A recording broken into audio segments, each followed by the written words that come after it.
Earlier this week, the US Treasury Department released data that revealed that in September, foreign holdings of US debt dropped to their lowest level since May of 2021. The biggest sovereign investors in US Treasuries, Japan and China, have collectively reduced their US debt holdings by more than $250 billion since last year. And this trend is accelerating. Japan and China together dropped more than $117 billion worth of US Treasuries between August and September of this year alone.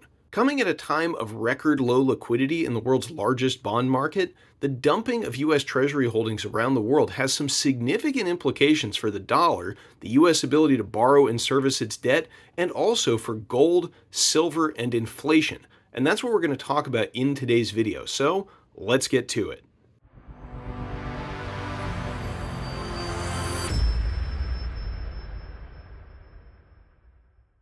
Okay, so here's the data that was released by the US Treasury, and as you can see here down at the bottom, the total foreign holdings of US Treasuries dropped by more than $200 billion between August and September. And the biggest sellers in this drawdown of US debt have been China and Japan.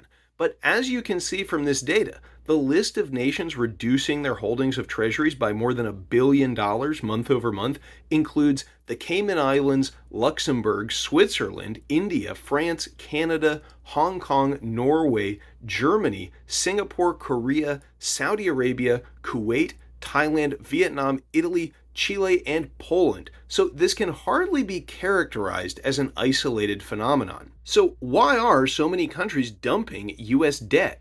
Well, a lot of it has to do with the growing relative strength of the US dollar. The Fed's campaign of rate hikes in 2022 has caused many of these foreign currencies to lose significant purchasing power relative to the dollar. And dumping US debt is one of the few ways that these nations can fight back, defend their local currencies, and put some downward pressure on their local high levels of inflation. Now, in November, some of the pressure has been taken off these foreign currencies as the US dollar index has declined following a lower than expected US inflation print for October and the accompanying rumors of a Fed pivot. But we do have another CPI print coming between now and the Fed meeting in December, and even if the Fed does manage to transition to a slower pace of rate hikes, perhaps with a 50 basis point hike in December, relative dollar strength is probably not over yet. St. Louis Fed President James Bullard recently made the hawkish observation that so far, rate hikes have only had a limited effect on US inflation rates, noting that the policy is not yet in a zone that may be considered sufficiently restrictive.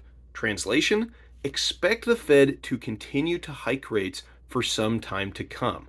And this means more pain for foreign currencies. So don't expect the Treasury liquidation around the world to stop just yet. Today's video is brought to you by silverbotanicals.com, personal hygiene and household products that utilize the power of nano silver. Check them out with the link down in the description, and don't forget to use coupon code STACKER to save 10% off your purchase. So why should we be concerned about Treasury liquidations around the world anyway? Well, one reason is that the US continues to persist with an inflationary fiscal policy of deficit spending, with the annual deficit exceeding $1 trillion.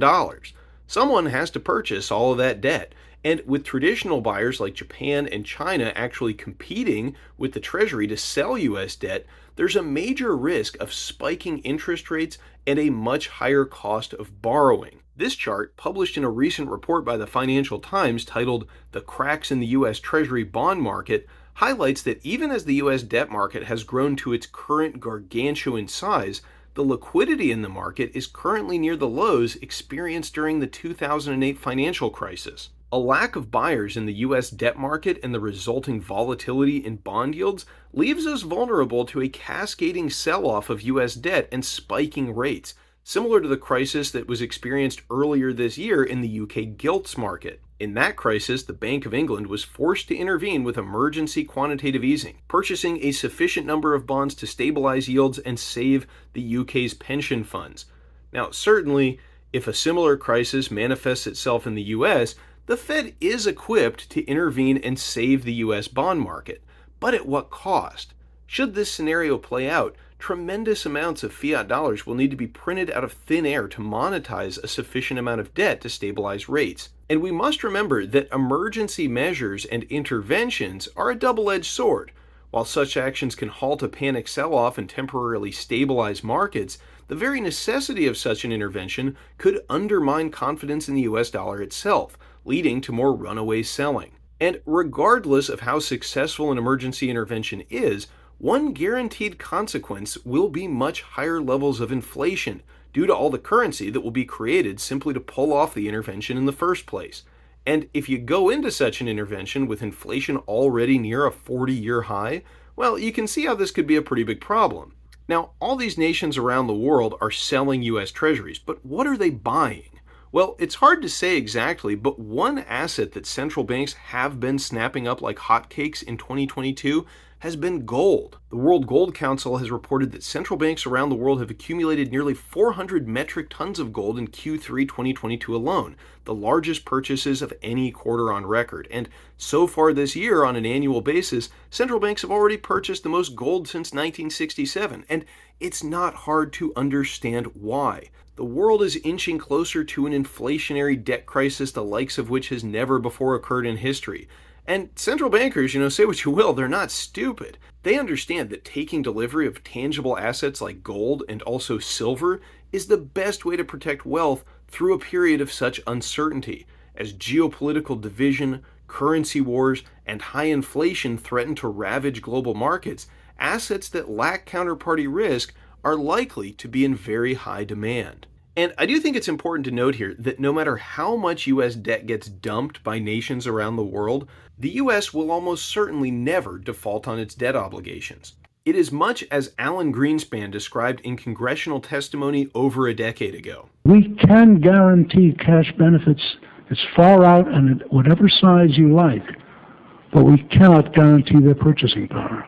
So if you want to guarantee your purchasing power, it's probably a good time to take a page out of the playbook of central banks around the world and get your hands on some hard money like gold and silver bullion. Now, none of this is financial advice. I am just a guy on YouTube, but that is what I am doing. And I think that given the fact that nations around the world are getting out of US dollar debt, it's probably some writing on the wall, and it's a sign that we should be doing the same. So leave me a comment down below to let me know what you think about US dollar debt getting dumped around the world and the looming threat of a US debt crisis. Thank you all very much for tuning in today. Stay safe and happy stacking, everyone. Smart Silver Stacker, out.